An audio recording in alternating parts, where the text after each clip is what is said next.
घर खरेदीत फसवणूक, 7 लोकांचे कुटुंब बेघर, फायनान्स कंपनीने ठोकले सील। 2 वर्षांपूर्वी तब्बल 10 लाख रुपये खर्च करून घर घेतले, रितसर खरेदी केली, मात्र अचानक फायनान्स कंपनीचे प्रतिनिधी आले आणि बाहेर काढून घराला सील ठोकले।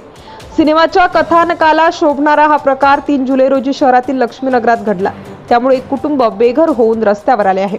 प्राप्त माहितीनुसार इलेक्ट्रिकचे काम करून 6 लोकांचे कुटुंब सांभाळणारे मनोज गवारे यांनी सुमारे 2 वर्षांपूर्वी स्थानिक लक्ष्मीनगर येथे एक राहते घर 10,85,000 रुपयांचा सौदा करून रितसर खरेदी केले। घर खरेदी करताना घराचा कोरा सातबारा त्यांनी हस्तगत केला। तेव्हापासून या घरात त्यांच्यासह 7 जण गुण्यागोविंदाने राहत होते। परंतु काही दिवसांपूर्वी होम फायनान्स कंपनीचे प्रतिनिधी त्यांच्या घरी आले व संबंधित घरावर सुमारे 6 लाख रुपयांचा आर्थिक बोजा असल्याचे सांगितले। हे ऐकताच त्यांच्या पायाखालची वाळू सरकली। अशातच 26 जून रोजी फायनान्स कंपनीचे प्रतिनिधी पुन्हा घरी आले व घर सील करण्याची नोटीस दारावर लावली।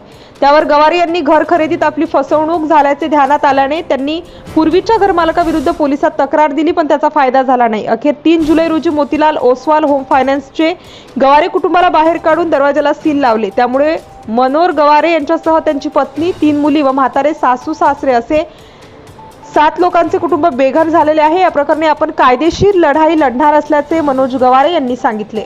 आपल्या परिसरातील ताज्या आणि महत्त्वाच्या बातम्या पाहण्यासाठी आजच आपल्या धुमाकूळ महाराष्ट्र न्यूजला YouTube वर सबस्क्राइब करा आणि बेल आयकॉन प्रेस करा।